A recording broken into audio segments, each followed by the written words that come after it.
أعوذ بالله من الشيطان الرجيم. بسم الله الرحمن الرحيم. إن الذين كفروا سواء عليهم أأنذرتهم أم لم تنذرهم لا يؤمنون. ختم الله على قلوبهم وعلى سمعهم وعلى أبصارهم غشاوة ولهم عذاب عظيم. صدق الله العظيم. سورہ بقرہ کی یہ 5ویں اور 6ٹھی آیت تھی. آج جو تفسیر ہونا ہے وہ 6ٹھی اور 7ویں آیت کی ہونا ہے. اس سے پہلے 5 آیتوں کی تفسیر گزشتہ ہفتے ہو چکی ہے. شروع کی جو 20 آیات ہیں سورہ بقرہ کی، شروع کی 20 آیات ہیں، وہ ایک اصول اور ایک ضابطہ ہیں، جن میں سے 5 آیات جو گزشتہ ہفتے جن کی تفسیر ہوئی تھی، ان میں ان لوگوں کا تذکرہ ہے جو ایمان کی عظیم نعمت سے، ہدایت سے اور فلاح اور کامیابی سے سرفراز ہوں گے. 5 آیات کے اندر ان کا ذکر کیا گیا اور یہ بتایا گیا ہے کہ جو بھی کامیاب ہونا چاہتا ہے وہ ان صفات کو اپنے اندر اتار لے، ان باتوں کو اپنے اندر پیدا کر لے، ان خوبیوں کو اپنے اندر پیدا کر لے تو یہ کامیابی کا راستہ ہے. انعمت علیہم، جس کے اندر جو ہے اللہ کی طرف سے ہدایت کو مانگا گیا تھا. صراط الذین انعمت علیہم، یہ ہیں 5 آیتوں کے اندر کہ اللہ تبارک و تعالیٰ نے جن لوگوں کا سیدھا راستہ دکھایا، جن پر انعام کیا، وہ ان 5 آیات کے اندر جو صفات بیان کی گئی ہیں، ان صفات سے وہ انعام یافتہ، انعام پانے والے لوگ ان صفات کے مالک ہوتے ہیں جو ان 5 آیتوں میں بیان کیا گیا تھا. پہلا کیا تھا کہ وہ غیب پر ایمان رکھتے ہیں. غیب پر ایمان رکھنے میں وہ ساری چیزیں آ جاتی ہیں جن کو ہم ایمان مفصل اور ایمان مجمل کے اندر شمار کرتے ہیں. کیا کیا؟ ایمان لائے اللہ پر، اس کی کتابوں پر، اس کے رسولوں پر، اس کے فرشتوں پر، قیامت کے دن پر، مرنے کے بعد دوبارہ زندہ ہونے پر، اچھی اور بری تقدیر پر. یہ 7 چیزیں خاص طور پر اس آیت کا، اس غیب کا ایک حصہ ہیں کہ یہ ہے وہ غیب پر ایمان لانے والا جو ان پر ایمان لاتا ہے. دوسری صفت بتائی تھی یقیمون الصلاۃ، نماز کو قائم کرتا ہے. ایک ہوتا ہے نماز کا ادا کرنا جو میں کرتا ہوں، یعنی آیا، نیت باندھی اور اللہ کے نبی صلی اللہ علیہ وسلم نے جیسا کہ فرمایا کہ ٹھونک مارتا ہے کوے کی طرح، بس اس طرح میں نے ٹھونک ماری اور سمجھا کہ میں نے نماز پڑھ لی اور میں چلا گیا. یہ ہوتا ہے نماز کو ادا کرنا. اور جو ہم سے جو مطالبہ ہے کہ نماز قائم کرتے ہیں یا نماز قائم کرو، جو ہم سے مطالبہ ہے، تو نماز کا قائم کرنا کیا ہے؟ نماز کا قائم کرنا یہ ہے کہ ظاہری اعتبار سے بھی، باطنی اعتبار سے بھی مکمل طریقے پر، جس طرح صحابہ نے اور اللہ کے نبی صلی اللہ علیہ وسلم نے نماز پڑھ کر بتائی ہے، اس طرح اپنی نماز کو بنانا اور اس کی محنت کرنا، اس کی مشق کرنا. بغیر مشق کے کوئی چیز تو آتی نہیں ہے. تو ہم اپنی نماز کی کتنی مشق کرتے ہیں؟ کب ہم نے نماز کی مشق کری؟ جب اللہ کے راستے میں جاتے ہیں، جماعت میں جاتے ہیں، تو وہاں باقاعدہ ہدایت دی جاتی ہے کہ نماز کو اصلی نماز بنانے کے لیے تین راستے ہیں، 3 شکلیں ہیں اس کی. ایک تو نفلوں میں اس نماز کو بنانے کی مشق کی جائے، نفل نماز کے اندر، اور اس کا طریقہ پرانے لوگ بتاتے ہیں. پرانے جو اللہ کے راستے سے اور دین کے کام سے، دعوت و تبلیغ سے خاص طور پر لگے ہوئے جو حضرات ہیں، وہ بتاتے ہیں کہ بھائی آدمی آیا، وضو کیا، نیت باندھی، دھیان جمانا ہے کہ میں اللہ کو دیکھ رہا ہوں، اللہ مجھے دیکھ رہا ہے. میں اللہ کو دیکھ رہا ہوں، اللہ مجھے دیکھ رہا ہے. ان دونوں میں سے ایک خیال لانا ہے جب تک یہ خیال باقی رہے گا نماز کو پڑھتے رہنا ہے. جہاں یہ خیال ختم ہوا آدمی اپنی پوری نماز ختم کرے اور پھر جائے، پھر وضو کرے، پھر آئے، پھر اسی طرح کیفیت بنا. اس طرح پہلی مرتبہ میں وہ کیفیت رکوع سے پہلے تک رہے گی، پھر آدمی دوسری مرتبہ واپس آ کر کوشش کرے گا تو وہ جو ہے وہ کیفیت رکوع تک آ جائے گی، پھر کوشش کرے گا تیسری مرتبہ سجدے تک آ جائے گی، پھر کوشش کرے گا دوسرے سجدے کا تک آ جائے گی. اس طرح ایک رکعت کے اندر کیفیت آدمی کی جم جائے گی. یہ ہے نماز کی مشق جو بتایا جاتا ہے کہ نماز کی مشق کریں، نماز کو نماز بنائیں، اور وہ نماز بنائیں جن سے اپنے مسائل حل ہو سکیں. اللہ سے ہم اپنے مسائل کو ان نمازوں کے ذریعے سے حل کرا سکیں. یہ ہے نماز. اس کو کہتے ہیں اقامت صلاۃ.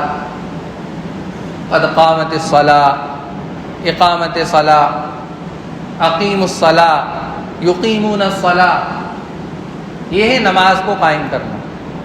تو دوسری صفت یہ بیان کی گئی، اور تیسری صفت کامیاب ہونے والوں کی بیان کی گئی کہ مما رزقناہم ينفقون. جو کچھ ان کو دیا ہے اللہ نے وہ پورا نہیں، اس میں سے تھوڑا سا اللہ کے راستے میں خرچ کریں، تھوڑا سا. زکوٰۃ اگر فرض ہے تو زکوٰۃ کے اعتبار سے وہ خرچ کریں اللہ کے راستے میں، اور اگر زکوٰۃ دے چکے نفلی صدقات کریں، کسی کی مدد کریں، کسی محتاج ضرورت مند کی ہیلپ کریں، مدد کریں. کسی بچی کی شادی ہونا ہے اس کی تحقیق کر کے شرعی اعتبار سے اس کی مدد کریں. یہ سارے کام کرتے ہیں. اور بتایا تھا پچھلے ہفتے کہ یہاں ایک ایک عبادت کو گنوا کر ایمان والا، کامل ایمان والا ہونا نہیں بتایا گیا، بلکہ ایک بنیاد بتا دی گئی، اصول بتا دیا گیا کہ بدنی عبادت کے اندر یہ کرنا ہے اور مالی عبادت کے اندر یہی کرنا ہے. چونکہ عبادت دو طرح کی ہوتی ہے، عبادت کی دو قسمیں، ایک بدنی ایک مالی. تو بدنی عبادت کے اندر کیا کرنا ہے، مالی عبادت کے اندر کیا کرنا ہے. اب جو ان دو عبادتوں کو کرے گا وہ دیگر جتنی عبادات ہوں گی اس کے اوپر وہ عبادتیں کرنا وہ آسان ہو جائے. یہ بنیادی عبادتیں ہیں. یہ تین صفتیں بتائی گئی تھیں کامیاب ہونے والوں کی، ہدایت پانے والوں کی. ہدایت اللہ کی طرف سے جن لوگوں کو ہدایت دی جاتی ہے ان کی یہ تین خاصیت ہیں. تو یہ 5 آیتوں کے اندر اس طبقے کو اللہ تبارک و تعالیٰ نے شمار کرایا ہے. اب جو 2 آیتیں ہیں، آیت نمبر 6 اور آیت نمبر 7 اور اس کے بعد کی 13 آیتیں، یہ اس طبقے سے متعلق ہیں جو ایمان سے ہٹے ہوئے ہیں، کفر پر اڑے ہوئے ہیں، دین سے ہٹے ہوئے ہیں.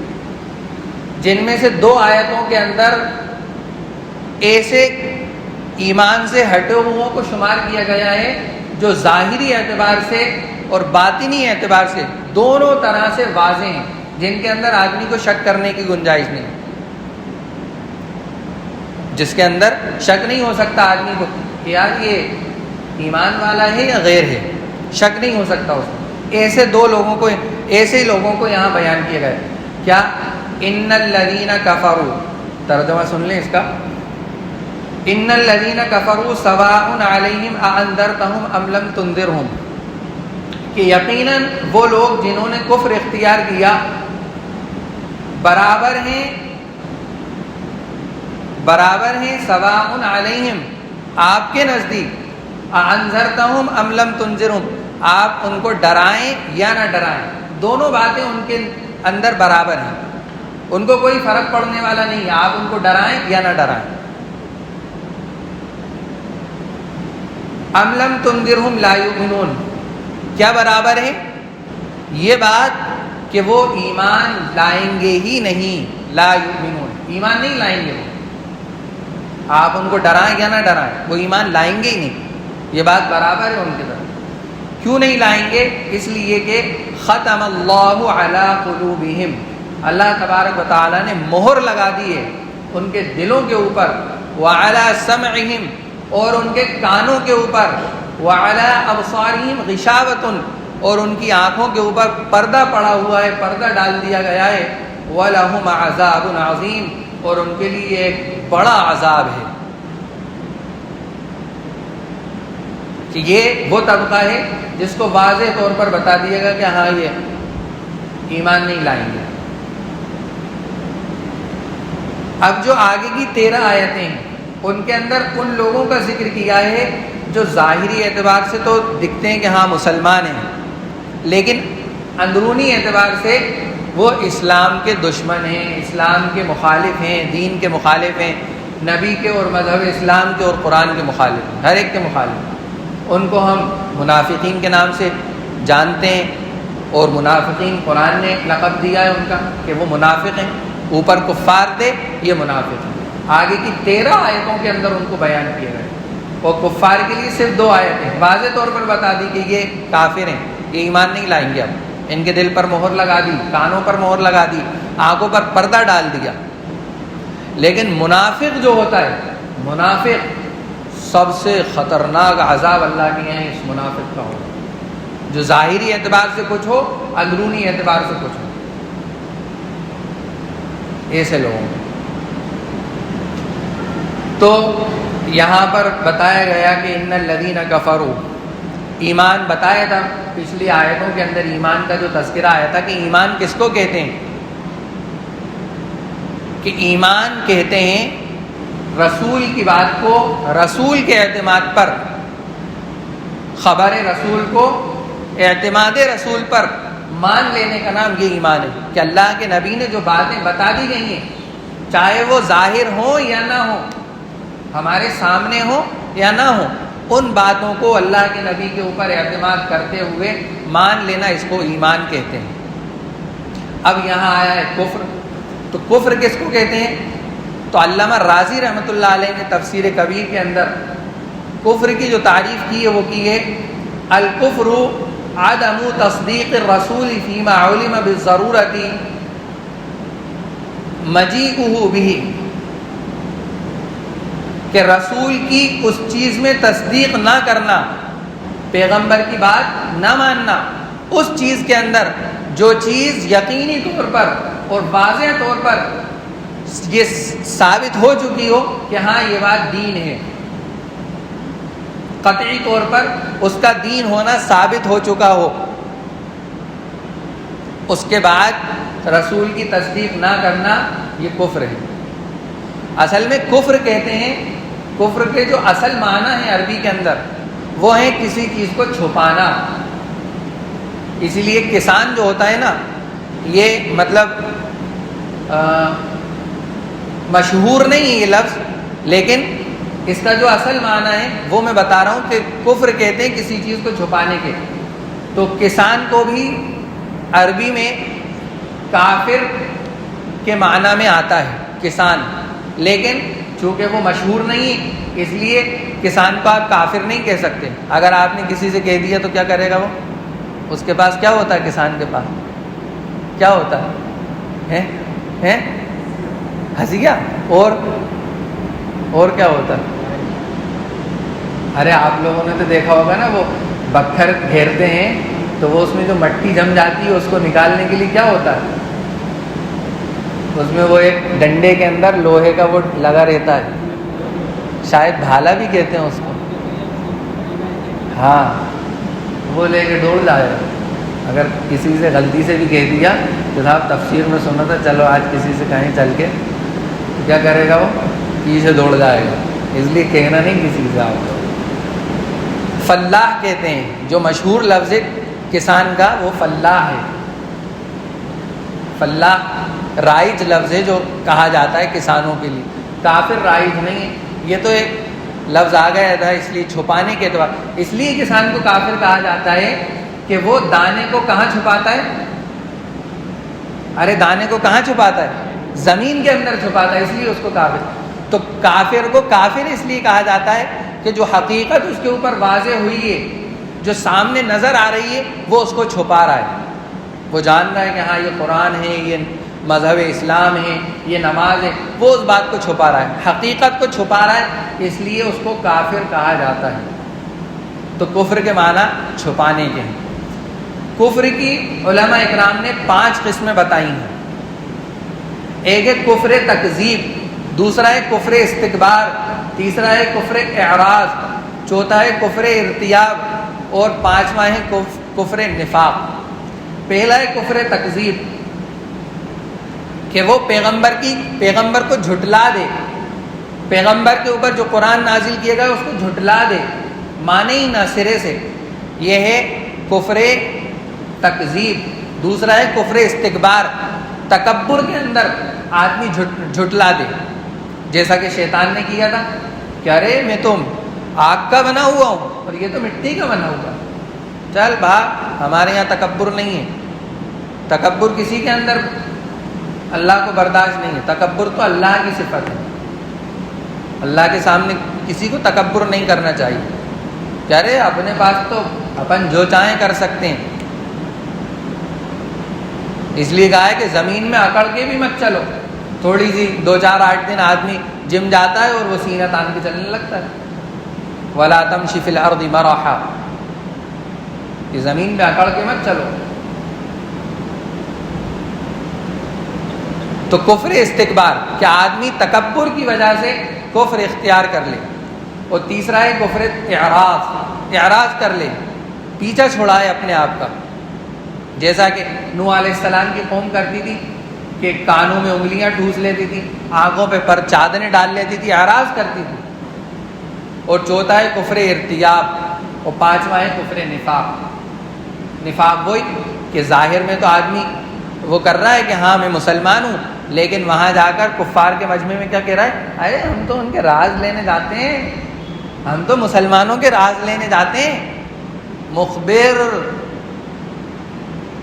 سمجھ میں آ رہی؟ مخبر، یہ باتیں کیسے پتہ چلتی ہیں ان لوگوں کو؟ ہماری میٹنگوں کی، ہمارے مشوروں کی خبریں کون دیتا ہے؟ جمعے میں جو بیانات ہو رہے ہیں وہ وہاں کون بتاتا ہے کہ فلاں مسجد میں فلاں امام صاحب نے بیان کیا؟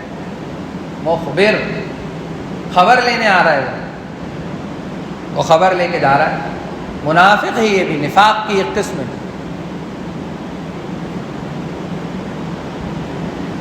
تو یہ 5 قسمیں کفر کی ہیں، اور کفر کی تعریف بھی بتا دی۔ پھر آگے فرمایا اَأَنذَرْتَهُمْ أَمْ لَمْ تُنذِرْهُمْ، یہ انذار جو ہے، ڈرانا، یہ صرف انبیاء علیہم السلام کی صفت ہے، ورنہ ڈرانے کے لیے اور بھی معنی اور بھی الفاظ ہیں عربی کے اندر، لیکن صرف انذار کا جو لفظ استعمال کیا ہے قرآن نے، وہ صرف نبی اور رسول کے لیے کیا ہے۔ کیوں؟ کیونکہ اس ڈرانے کے اندر بھلائی اور باخبر کیا جاتا ہے، یعنی کسی مصیبت کے آنے سے پہلے نبی آگاہ کر رہا ہے۔ بتایا تھا نا، اللہ کے نبی چڑھے ایک ٹیلے کے اوپر اور کہا کہ بتاؤ اگر میں تم سے کہوں کہ اس ٹیلے کے پیچھے ایک وہ ہے، قافلہ ہے، ایک لشکر جرار ہے اور وہ تمہارے اوپر حملہ کرنے والا ہے، تو تم کیا میری بات کو مانو گے؟ تو سب نے کہا ہاں مانیں گے، آپ تو سچے ہیں۔ تو پھر اللہ کے نبی نے جو حقیقی عذاب تھا اس سے ڈرایا کہ میں تمہیں اس قیامت سے ڈرا رہا ہوں، ڈر جاؤ، مان جاؤ، جس کے اندر شفقت ہوتی ہے۔ اس ڈرانے کے اندر کیا ہوتی ہے؟ شفقت ہوتی ہے، محبت ہوتی ہے۔ ارے باپ اپنے بچے کو ڈراتا ہے تو کس لیے ڈراتا ہے؟ شفقت اور محبت کے اندر ہی تو ڈراتا ہے کہ ارے نہیں نہیں نہیں، ہوا کاٹ لے گا، یہ آ جائے گا، شیر آ جائے گا، کتا کاٹ لے گا، یا دشمنی کے اندر ڈراتا ہے۔ شفقت، محبت، اس ڈرانے کو انذار کہا جاتا ہے، اور یہ صرف نبی اور رسول کی صفت ہے۔ لا یؤمنون، ختم اللہ علی قلوبہم، مہر لگا دی گئی، بتا دیا گیا کہ ایمان نہیں لائیں گے، لیکن ہاں اے نبی جی یہ یاد رکھیے، آپ ہم نے واضح تو کر دیا ہے کہ یہ ایمان نہیں لائیں گے، لیکن یہ نہیں کہا آپ سے کہ آپ دعوت دینا بند کر دیجئے۔ آپ کو دعوت تو دینا ہے، ہدایت دینا اور نہ دینا یہ ہمارا کام ہے، آپ کا کام تو دعوت دینا ہے، ہر حال میں کہنا ہے لوگوں سے، چاہے کسی کے بات سمجھ میں آئے یا نہ آئے، یہ فیصلہ ہم کریں گے کہ بات کس کو سمجھانا ہے۔ لیکن بعض ایسے ہیں کہ ہم نے ان کے اوپر مہر لگا دی ہے، اور مہر جب لگائی جاتی ہے کس لیے لگائی جاتی ہے؟ تاکہ باہر کی چیز اندر نہ داخل ہو سکے۔ ابو جہل، ابو لہب، فرعون، حامان، شداد، ابی بن خلف ہیں، سب مہر بند تھے دلوں پر، وعلی سمعہم، اور کانوں پر مہر لگا دی، اور پھر آگے پردے کا لفظ استعمال کیا، وعلی ابصارہم غشاوۃ، کہ آنکھوں پر پردہ ڈالا ہے۔ پتہ چلا کہ آنکھ ایسی چیز ہے کہ اگر اس پر اگر دل کے اوپر اور دل کے اوپر اور کانوں کے اوپر اگر پردہ ڈالا جاتا تو کہیں نہ کہیں سے آواز گھس ہی جاتی ہے پردے میں سے، لیکن اگر اندر کوئی چیز جو ہوتی ہے نا جس سے آواز ہی نہ جائے، جیسے مثال کے طور پہ ایئر فون ہوتے ہیں آج کل جو چلتے ہیں، بالکل ان کے اندر وہ ربڑ ہوتی ہے کہ باہر کی کوئی آواز نہ جا سکے، تو ایسا مہر بند کر دیا ہے دل کو اور کانوں کو، اور آنکھوں کے اوپر پردہ ڈال دیا ہے کہ آنکھوں کے لیے سائیڈوں سے کوئی چیز یا پیچھے سے کوئی چیز آئے گی تو آدمی کو اس کا سمجھ میں نہیں آئے گا، ہاں سامنے سے اگر کوئی چیز آئے گی تو آدمی کی پلک ایک دم جھپک جائے گی، بند ہو جائے گا، تو اس لیے ان کے آنکھوں پہ بھی پردہ ڈال دیا ہے کہ وہ حقائق کو دیکھ ہی نہ سکیں۔ وَلَهُمْ عَذَابٌ عَظِيمٌ، اور ان کے لیے بڑا سخت عذاب ہے۔ یہ بحث تھی کفار کی، اب آگے منافقین کی جو بحث ہے بہت زبردست، اللہ تعالیٰ کرے کہ وہ جو حقائق ہیں جو دقائق ہیں اس کے وہ ہمارے اوپر واضح ہو جائیں، اور اللہ ہمیں ہر چھوٹے چھوٹے نفاق سے ہماری حفاظت فرمائے۔ چھوٹا سا نفاق بھی آدمی کو جو ہے جہنم تک پہنچانے کے لیے کافی ہے، چھوٹا سا نفاق بھی۔ منافق کی 3 علامتیں اللہ کے نبی نے بتائی ہیں، وہ انشاءاللہ آئندہ ہفتے اس کو بیان کیا جائے گا۔ دعا کر لیں اللہ تعالی ہم سب کو ایمان پر خاتمہ فرمائے۔ بسم اللہ الرحمن الرحیم، سبحان اللہ و بحمدہ، سبحان اللہ العظیم۔